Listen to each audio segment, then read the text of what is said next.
죽으신 주 우리 죄 위해 죽으신 주 십자가 그 사랑 감사하네 날마다 주의 형상대로 변화되리라 십자가 우릴 새롭게 하리 놀라운 사랑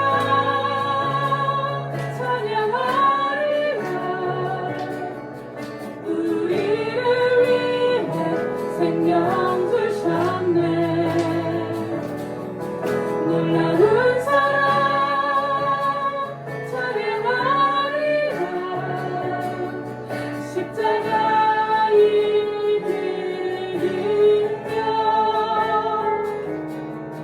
십자가의 그 능력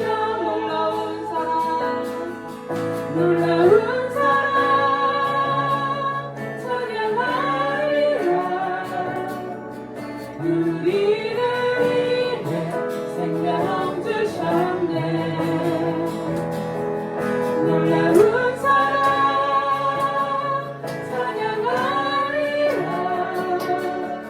십자가의 그 능력 십자가의 그 능력 십자가의 그 능력 십자가의 그 능력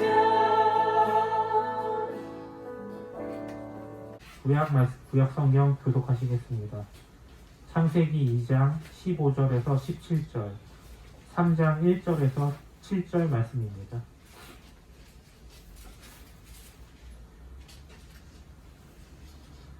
여호와 하나님이 그 사람을 이끌어 에덴 동산에 두어 그것을 경작하며 지키게 하시고 여호와 하나님이 그 사람에게 명하여 이르시되 동산 각종 나무의 열매는 내가 임의로 먹되 선악을 알게 하는 나무의 열매는 먹지 말라. 네가 먹는 날에는 반드시 죽으리라 하시니라. 그런데 뱀은 여호와 하나님이 지으신 들짐승 중에 가장 강교하니라. 뱀이 여자에게 물어 이르되 하나님이 참으로 너희에게 동산 모든 나무의 열매를 먹지 말라 하시더냐. 여자가 뱀에게 말하되 동산 나무의 열매를 우리가 먹을 수 있으나 동산 중앙에 있는 나무의 열매는 하나님의 말씀에 너희는 먹지도 말고 만지지도 말라 너희가 죽을까 하노라 하셨느니라. 뱀이 여자에게 이르되 너희가 결코 죽지 아니하리라. 너희가 그것을 먹는 날에는 너희 눈이 밝아져 하나님과 같이 되어 선악을 알 줄 하나님이 아심이니라. 여자가 그 나무를 본즉 먹음직도 하고 보암직도 하고 지혜롭게 할 만큼 탐스럽기도 한 나무인지라. 여자가 그 열매를 따먹고 자기와 함께 있는 남편에게도 주매 그도 먹은지라. 이에 그들의 눈이 밝아져 자기들이 벗은 줄을 알고 무화과 나무 잎을 엮어 신화로 삼았더라. 아멘. 마태복음 4장 1절에서 11절 말씀입니다. 그때 예수께서 성령에게 이끌리어 마귀에게 시험을 받으러 광야로 가사 사실을 반사으로 급책하신 후에 줄이신지라. 시험하는 자가 예수께 나아와서 이르되 내가 만일 하나님의 아들이거든 명하여 이 돌들로 떡덩이가 되게 하라. 예수께서 대답하여 이르시되 기록되었으되 사람이 떡으로만 살 것이 아니요 하나님의 입으로부터 나오는 모든 말씀으로 살 것이라 하느니라 하시니. 이에 마귀가 예수를 거룩한 성으로 데려다가 성전 꼭대기에 세우고 이르되 내가 만일 하나님의 아들이거든 뛰어내리라. 기록되었으되 그가 너를 위하여 그의 사자들을 명하시리니 그들이 손으로 너를 받들어 발이 돌에 부딪히지 않게 하리로다 하였느니라. 예수께서 이르시되 또 기록되었으되 주 너의 하나님을 시험하지 말라 하였느니라 하시니 마귀가 또 그를 데리고 지극히 높은 산으로 가서 천하 만국과 그 영광을 보여 이르되 만일 내게 엎드려 경배하면 이 모든 것을 내게 주리라. 이에 예수께서 말씀하시되 사탄아 물러가라. 기록되었으되 주 너의 하나님께 경배하고 다만 그를 섬기라 하였느니라. 이에 마귀는 예수를 떠나고 천사들이 나와서 수종되니라. 아멘.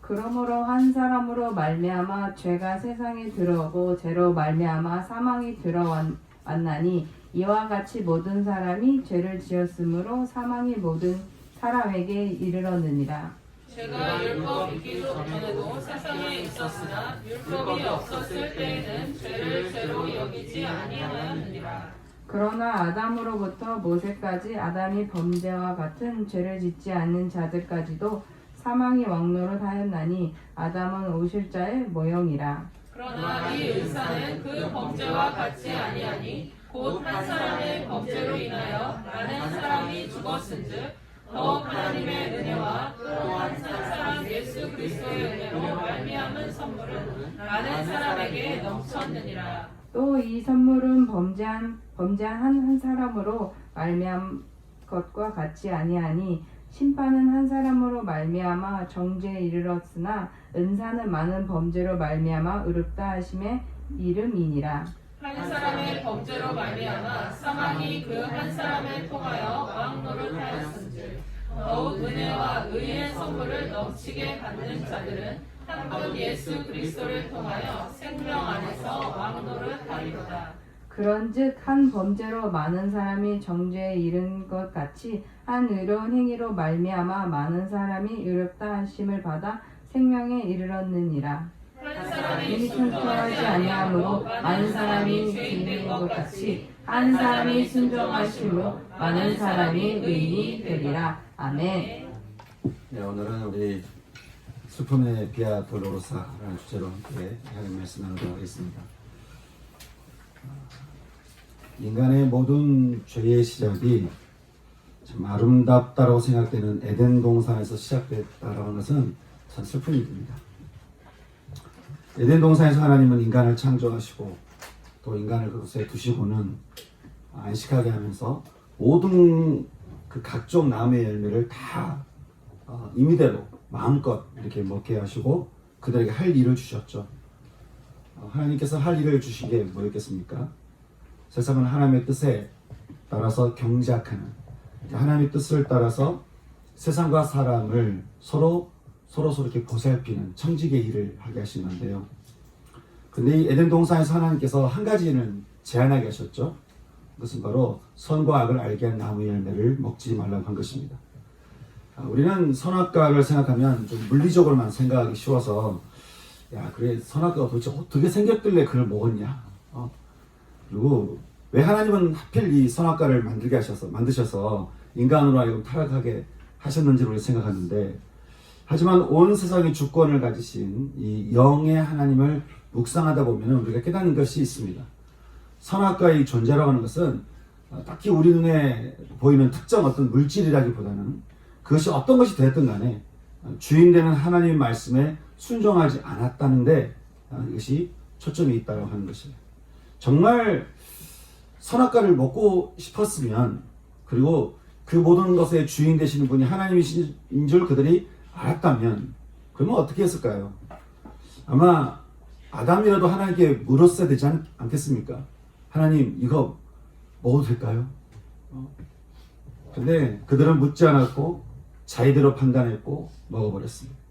아니 하나님 말씀을 대놓고 거역한 것이죠. 에덴 동산에서 일어난 슬픈 일이었습니다.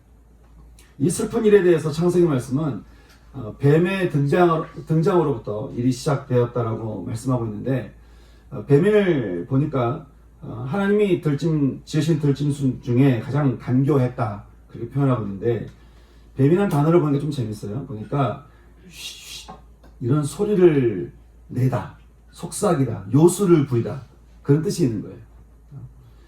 그런 것처럼 뱀은 그렇게 속삭이면서 요술을 부리듯이 하와에게 접근을 했는데, 여자에게 물어 이르되, 원어적으로 보면은 여자에게 친절히 다가가서 자신의 지혜를 뽐내면서 그렇게 쉬쉬 그 소리 내면서 자신이 가진 지혜로 하와에게 속삭이기를 어떻게 말하죠? 하나님이 진짜 너희 동산에서 너희에게 동산 모든 나무의 열매를 먹지 말라고 한 거냐라고 묻는 거예요. 우리는 여기서요, 사단이 어떻게 인간을 타락하게 했고 또 타락하게 하는지 그들의 세 가지 습성을 발견하게 되는데, 바로 첫 번째는 하나님을 의심하게 만드는 거예요. 하나님을 의심하게 만드는 거예요. 하나님이 진짜로 너에게 이 모든 나무의 열매를 먹지 말라고 한 거냐? 진짜 그런 거냐? 라고 이렇게 질문하는 것이죠. 여러분, 하나님이 이렇게 어떤 말씀하실 때는 온유함으로 말씀을 받으라, 그렇게 얘기합니다. 우리는 말씀을 의심할 수도 있어요. 정말 그럴까? 정말 이게 사실일까? 이렇게 생각할 수 있어요. 하지만 그것은 진실을 알고 싶어하는 사람, 그 진리를 따르고 싶어하는 사람의 고백이고요. 지금 사단이 던지는 이 질문은 진리를 알게 하는 데 목적이 있는 게 아니잖아요. 바로 하나님을 의심하게 하고 하나님을 불신하게 하고 하나님을 떠나게 하는 데 목적이 있는 것이죠. 여러분, 사단은 뱀처럼 우리 마음에 들어와서 얼마나 우리 마음 가운데 하나님을 의심하게 하고 하나님을 불신하게 하고 그렇게 하는 질문들을 얼마나 많이 던지는지 모릅니다. 언제나 목적이 한 가지죠. 하나님과 우리 사이를 벌어지게 또 갈라놓게 하는 것입니다. 하나님이 지금 너에게 감추신 게 있네. 다 먹지 말라고 한 거야? 하나님 너에게 감추신 게 있네. 그러니까 너희가 저걸 못 먹지. 그렇게 참 이렇게 씩씩거리면서 뱀이식 유혹을 하고 있는데, 여러분, 이런 식으로 하나님을 의심케 하는 말로 이런 모양으로 저런 모양으로 사단이 여러분 마음 가운데 뭔가 이렇게 속삭인다면 여러분 어떻게 하시겠습니까?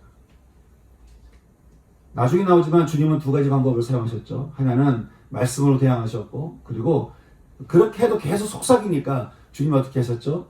단호하게 명령하시기를 사단아 물러가라 라고 하신 거예요. 하지만 사단의 속임수에 하와는 어떻게 대답을 했을까요? 모든 것은 다 먹을 수 있으나 하나님의 말씀에 하나님의 말씀을 얘기하죠. 동산 중앙에 있는 열매는 먹지도 말고 만지지도 말라. 먹으면 죽을까 하노라 라고 했다는 거예요. 죽을까 하노라. 주님은 분명히 정령 죽으리라 라고 말씀하셨는데 죽을까 하노라 라고 했다라고 하는 것이죠. 여러분, 우리를 향해 주신 하나님 말씀을 우리가 온전히 믿지 않잖아요.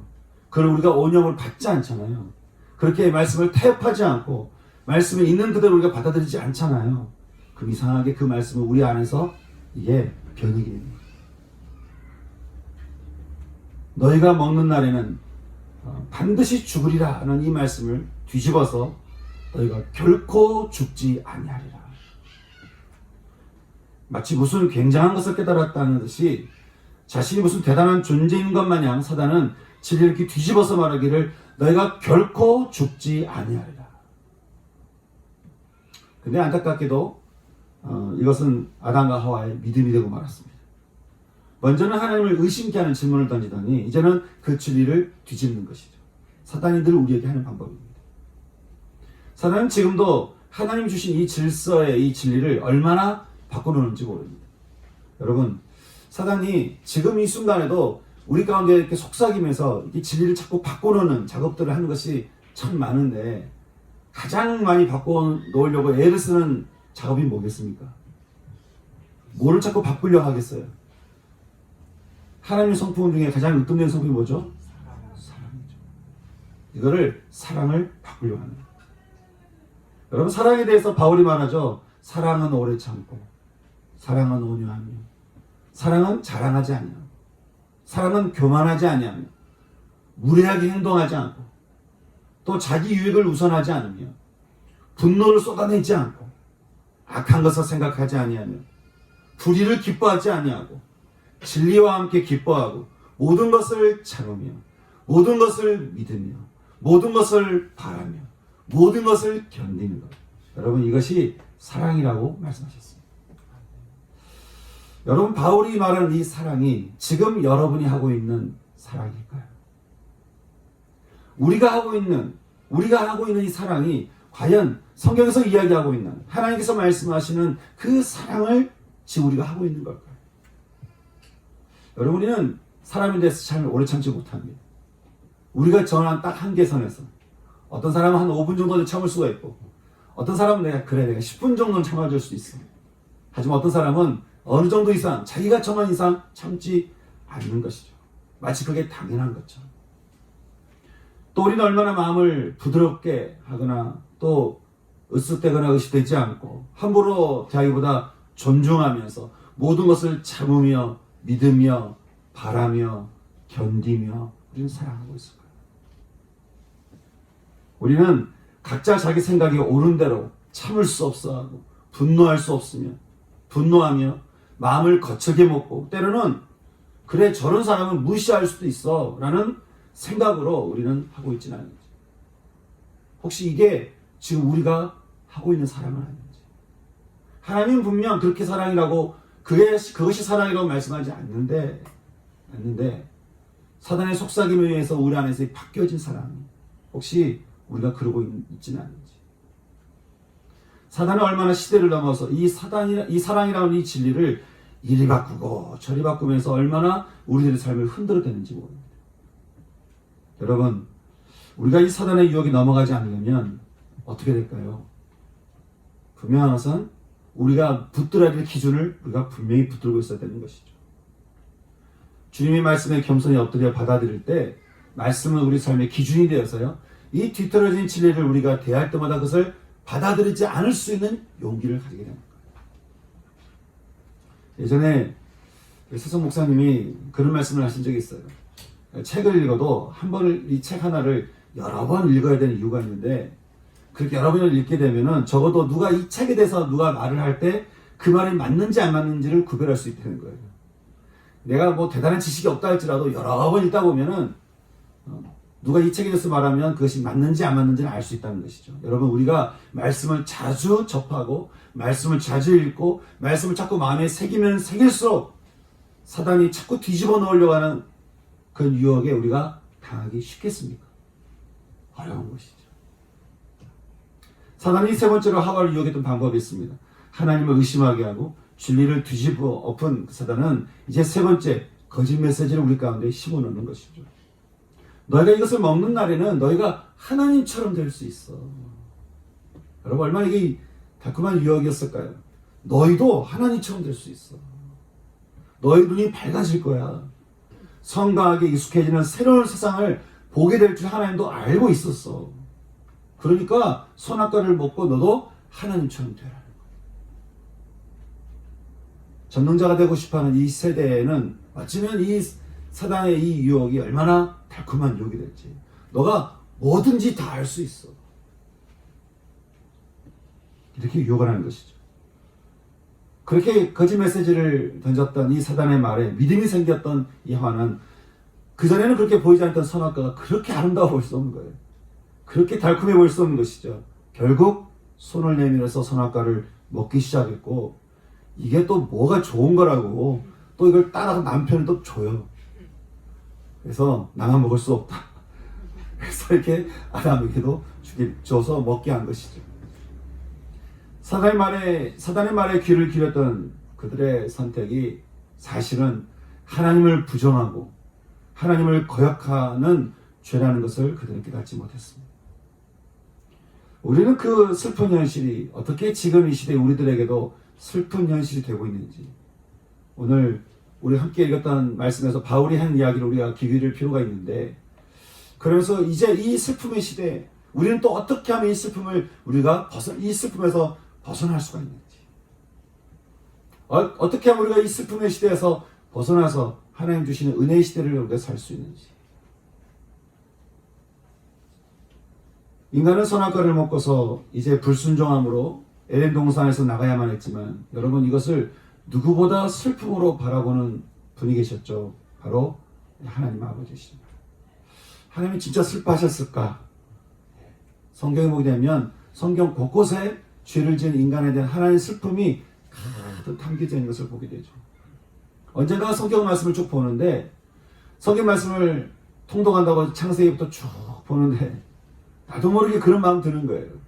야, 이게 하나님의 눈물이 책. 우리를 향한 하나님의 눈물로 가득 찬 책인 거예요. 말씀은 보면 볼수록 여기서 흘러나오는 하나님의 그 눈물이 얼마나 내 마음을 요동케 하는지, 죄로 있었던 내 마음을 요동케 하면서 나를 붙드는지, 내 마음을 감동케 하는지. 여러분, 어떻게 가슴에 눈물 없이 하나님께서 당신의 아들을 이 땅에 보내셔서 우리를 대신해 죽게 하겠습니까? 그렇게 인간은 참 죄 가운데 빠져서 하나님의 근심의 자녀가 되었는데, 여러분, 그때부터 하나님은 이 범죄한 영혼들이 에덴에서 나간 이후에 어떻게 하면, 에덴에서 나갔던 이들을 어떻게 하면 다시 새로운 에덴을 창조해서 어떻게 하면 다시 이들을 불러들일 수 있을까? 이거를 하나님도 늘 고민하게 되신 거예요. 이것을 우리는 요한계시록을 통해서 새 하늘과 새 땅을 통해서 보게 되는데, 어떻게 하면 이 새 하늘과 새 땅에, 어떻게 하면 에덴에서 나갔던 이 아들들이, 이 자녀들이 다시 돌아오게 할 수 있을까? 그러면서 하나님께서 어떤 것을 계획을 하시게 되는데, 그 계획에 대해서 바울은 이렇게 말합니다.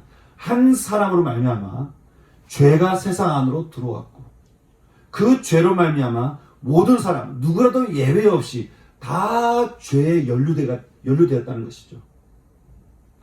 그래서 아담처럼 죄를 짓지 않는 사람까지 사망이 왕이 되어서 어떤 사람도 그 사망에서 벗어날 수 없게 되었다는 거예요. 여러분, 사망이 왕이 되었다라고 하는 말은요, 인간에게 들어온 이 죽음을 인간 스스로는 아무리 노력해도, 아무리 과학을 발전시켜도 이 사망에서 우리가 벗어날 수가 없는, 우리는 그런 존재가 되었다는 거예요. 그렇죠? 그리고 이 한 사람의 범죄로 말미암아 많은 사람이 죄인이 되었어요. 그 죄에 대해서 정죄를 받게 되었으니 인간의 삶이 이게 보통 어려워진 게 아니라고 하는 것이죠. 여러분, 인간이 이렇게 기록을 하면서요, 책을 읽다 보면 옛날 책들 3,000년 전, 4,000년 전 이렇게 있는 글들을 이렇게 보게 되면 빠지지 않게 등장한 단어가 있습니다. 그게 뭘까요? 불안입니다. 불안. 어떤 사람이 요즘이 불안의 시대라고 얘기하는데, 여러분, 4,000년 전의 기록에도 불안을 얘기해요.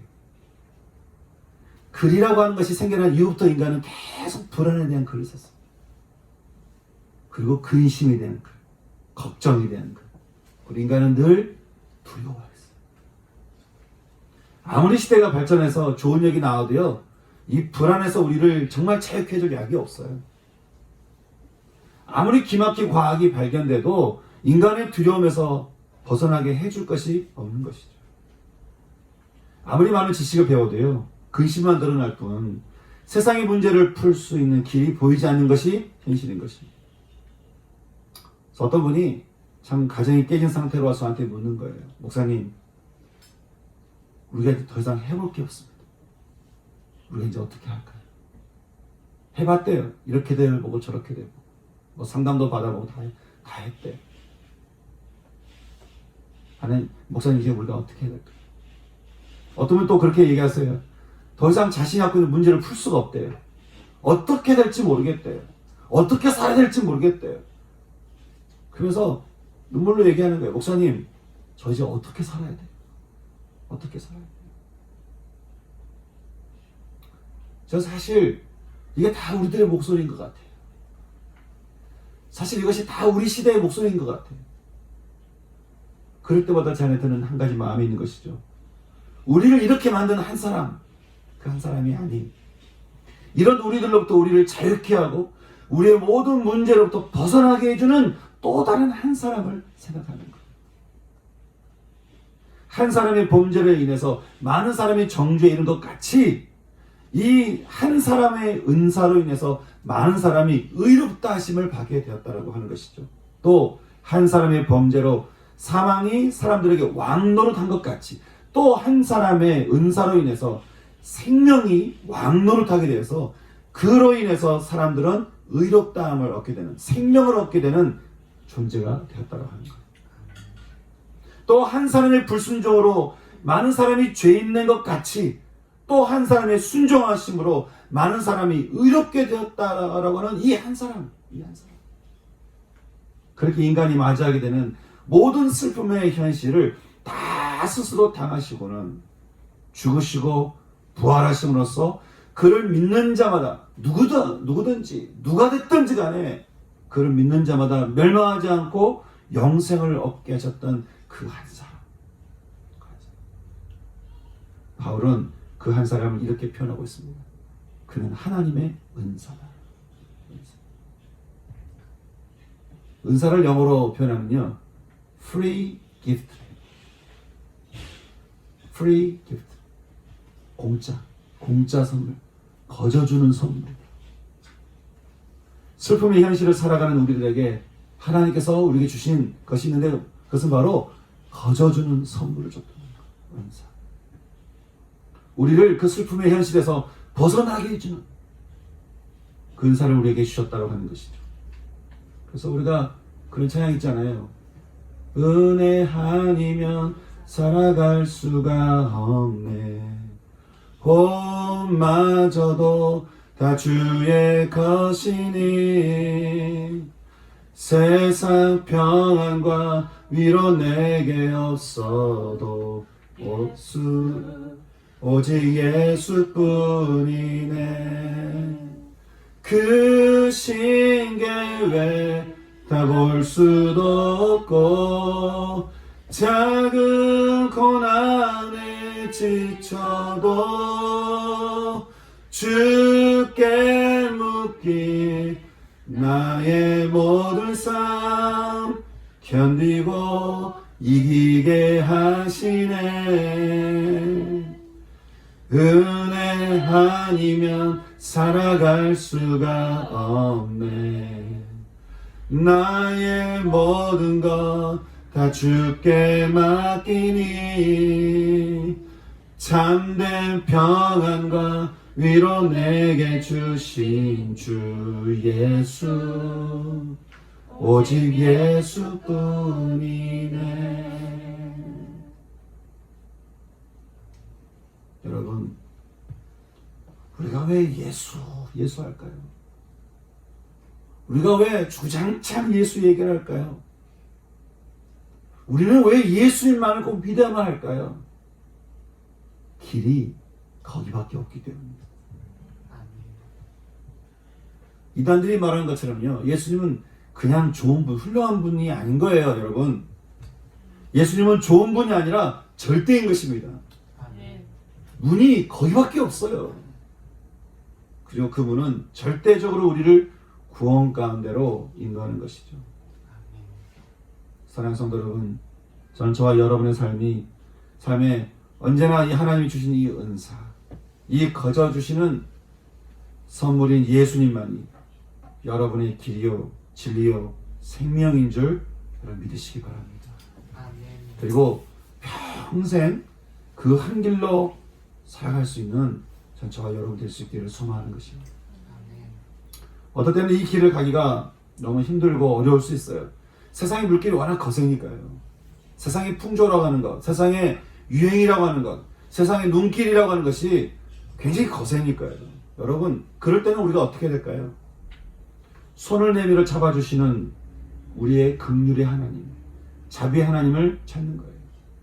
그러면 하나님의 은사이신 주님이 우리에게 오셔서 우리의 마음과 우리의 손을 잡아서 우리의 슬픈 현실에서 우리를 끌어다가 우리를 푸른 풀밭과 쉴 만한 물가로 우리의 영혼을, 우리의 마음을 인도하는 것입니다. 저는 이 삶이 저와 여러분의 삶 될 수 있기를 소망합니다. 오늘 우리가 읽은 마태복음은 하나님의 은사로 오신 예수님이 어떻게 우리에게 또 다른 한 사람이 되셨는지를 말씀해 주고 있습니다. 말씀의 시작이 이렇게 되죠. 그때에 아직 우리가 슬픔의 시대를 살아가던 그때에 그리고 이제 하나님의 은사가 세상에 드러나게 될 그때에 예수님은 성령에 이끌려서 마귀에게 시험을 받으러 광야에 나가시게 되었습니다. 마귀라는 단어, 이 디아블로스는요, 비방하는 자다, 남을 비웃고 헐뜯는 자다, 중상하는 자다, 근거 없는 말로 사람을 헛뜯어서 그 사람의 존엄성을 손상시키는 자다. 그리고 요한계시록 12장에서 하나님 앞에 성도들을 밤낮으로 참소하며 거짓으로 고발하는 자가 이 마귀라는 거예요. 근데 주님이 이 마귀에게 시험을 받으러 광야로 나가셨다고 하는 것이죠. 여러분, 주님이 왜 이 마귀에게 시험을 받으러 광야에 나가셔야만 했겠습니까? 이유는 한 가지예요. 우리의 또 다른 아담이 되셔야만 했기 때문이죠. 이를 위해서 주님이 40일간 금식을 하셨는데, 여러분 한 끼도 우리 금식하는 게 쉽지 않죠? 예. 옛날에는 뭐 3일 금식, 일주일 금식 이게 허다했는데 마치 투성이로 되어 있는 요즘에는 한 끼도 참 큰 것 같아요. 근데 이게 한 달하고 10일 넘게 아예 곡기를 끊으셨으니까 어떤 분이 이걸 따라하다가 아예 몸을 건강을 잃어버려가지고 아주 몸이 못 쓰게 되는 경우도 있다고 제가 들었는데요. 이게 결코 쉽지 않은 일인 것이죠. 그래서 성경은 주님이 이 40일을 밤낮으로 금식하신 후에 줄이셨다. 굶주리셨다. 그렇게 말씀하고 있습니다. 여러분, 이게 그냥 굶주림이겠습니까? 모든 것이 다 탈진돼. 예수님이 인간의 몸을 갖고 오셨잖아요. 그러니 모든 몸은 다 탈진돼. 예수님도 이 땅에 사람의 몸을 입으셨기 때문에 음식을 드셔야만 했거든요. 근데 아무것도 내가 먹지 않는 그 상태에서 완전히 내가 다 지쳐버린 그 상태에 계신 분이 바로 우리 예수님이시죠. 그 예수님을 향해서 마치 이렇게 쉿거리면서 마귀가 찾아가서는 이때 마귀 이름을 성경은 시험하는 자라고 말하는데, 이 시험하는 자가 어떻게 예수님을 유혹하고 있습니까? 시험하고 있습니까? 말하기를, 여기서 세 가지 시험이 나오는데, 첫째는 네가 하나님의 아들이 맞다면, 그러면서 예수님의 하나님의 자존심을 건드립니다. 이게 사단이 자주 쓰는 방법입니다. 사단은 우리의 자존심을 건드려서요, 우리로 하여금 악한 일을 하게 한 일들이 얼마나 많은지 몰라요. 자존심을 건드려서 분노하게 하고요, 자존심을 건드려서 우리가 사랑과 반대되는 길을 가도록 얼마나 사단이 우리 마음을 유혹하는지 모르는 것이죠. 네가 하나님의 아들이 맞다면, 너 그럴 능력이 있어? 네가 그럴 능력이 있다면, 네가 그런 존재라면 한번 이 돌멩이 명령에서 떡이 되게 해봐. 그러니까. 여러분, 40일간 굶주린 자에게 이게 얼마나 기가 막힌 완벽한 시험이겠습니까? 그때 주님이 신명기 8장 3절 이용해서 말씀하시죠. 신명기 8장 3절 말씀을 이렇습니다. 너의 조상들도 알지 못하는 만나를 너에게 먹이신 것은 사람이 떡으로만 사는 것이 아니요 여호와의 입에서 나오는 말씀으로 사는 줄 너희에게 알게 하기 위해서 했다고 하는 거예요. 하나님 말씀을 믿었더니 그 믿음으로 하여금 하늘에서 만나가 떨어져서 그걸 먹게 되었다고 하는 것이죠. 이 말씀을 인용하신 주님이 말씀합니다. 사람이 떡으로만 살 것이 아니요 하나님의 입으로부터 나오는 말씀으로 살 것이다. 그러면서 사단의 시험을 거부하십니다. 그러자 이제 사단은 두 번째 시험을 합니다. 예수님을 성전 높은 곳으로 데리고 올라가 이렇게 세우고는 또 역시 자존심을 건드리죠. 얘가 만일 하나님의 아들이여, 얘가 그런 존재라면 한번 뛰어내려봐. 그러면 아마 밑에서 천사들이 너를 받쳐줄걸?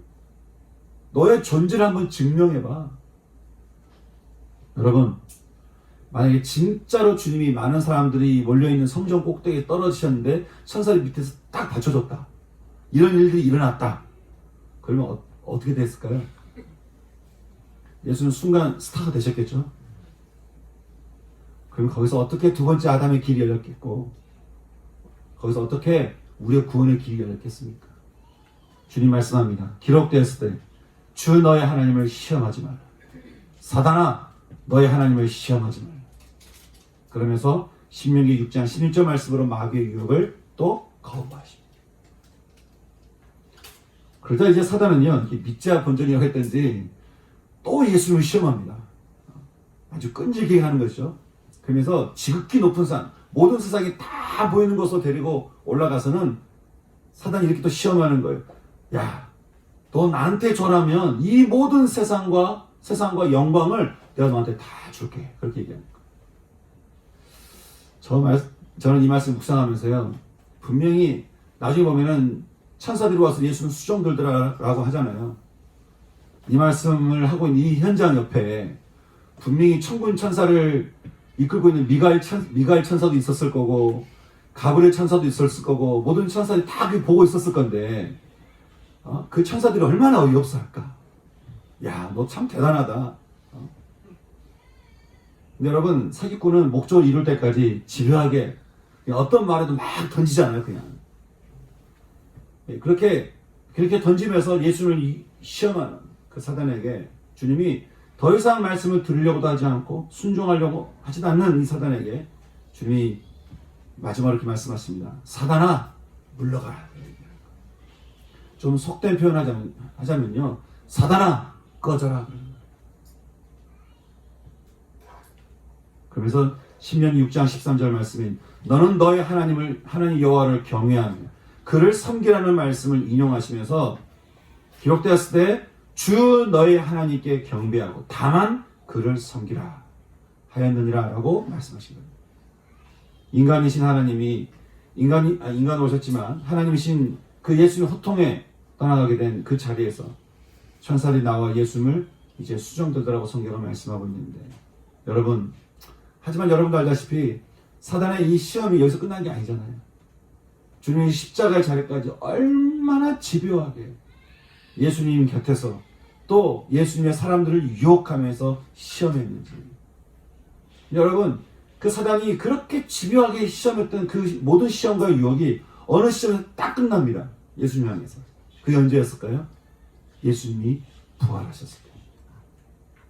죽음을 이기고 부활하실 때부터는 더 이상 예수님을 시험할 수가 없게 된 것이죠. 우리가 새하늘과 새 땅에서 언젠가 새 몸을 입었을 때에 우리도 역시 그렇게 될 것입니다.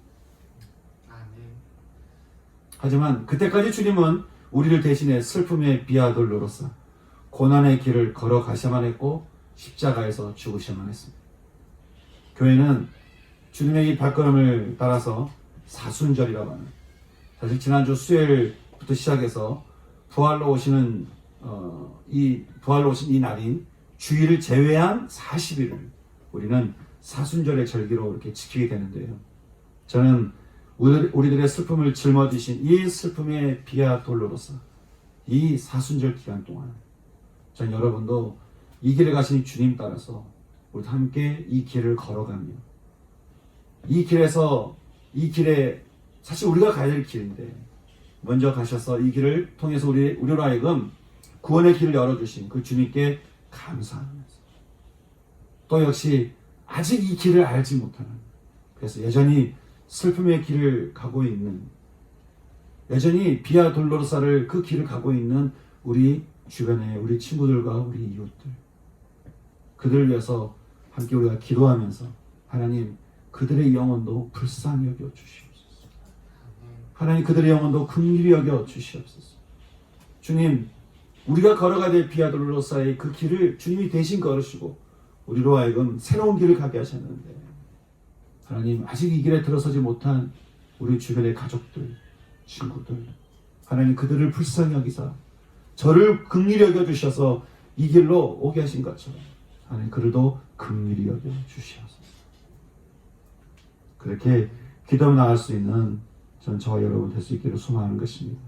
저는 오늘 이 시간에도 우리가 감사하며 또 이 길에 나뿐만 아니라 주님께서 만나게 해주신 모든 사람들이 함께 이 길에 걸어갈 수 있도록 중보할 수 있는 우리가 될 수 있으면 좋겠고 이 사순절의 기간이 저는 우리의 그런 기간이 되었으면 좋겠습니다.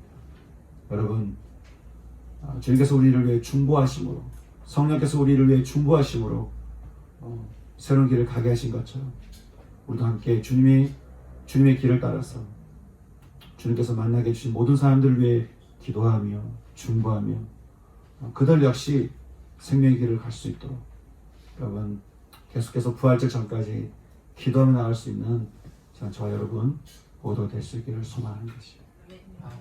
이것을 두고 함께 우리가 기도할 수 있는 시간 됐으면 좋겠습니다. 두 가지 기도 제목 드리고 싶은데 먼저는 감사합니다. 하나님 슬픔의 길에서 계속 걸었어야 될 우리를 내버려 두지 않으시고 하나님의 은사 그 은사 대신 예수 그리스도를 보내주셔서 우리로 하여금 이 길에서 벗어나게 하시고 새 생명을 가지고 새로운 길을 갈 수 있도록 우리를 인도해 주신 주님 감사합니다. 이것을 위해서 날마다 말할 수 없는 탄식함으로 기도해 주시는 성령 하나님 감사합니다. 그렇게 우리 감사의 기도 드리시고요. 또 한 가지 아직 주님께 주신 새로운 길에 저 들어서지 못한 주님께서 우리에게 만나게 해주신 우리 모든 사람들 위해서 이 시간 중보했으면 좋겠습니다. 하나님, 그들의 영혼도 불쌍히 여겨 주시옵소서. 함께 제가 믿음으로 기도할 수 있는 이 시간 됐으면 좋겠습니다. 같이 기도할까요? 같이 기도하겠습니다. 하나님 아버지, 이 시간 주님 앞에 우리가 믿음으로 기도합니다. 하나님, 우리 참 부족하고 약한 저희들입니다. 이런 우리들 가운데 내버려 두지 않으시고 은혜 가운데로 우리를 불러주셨습니다. 슬픔의 길에서 벗어나지 못하는 저희들인데 그것을 벗어나도록 주께서 인도해 주시고 생명의 길로 인도해 주신 주님을 감사합니다.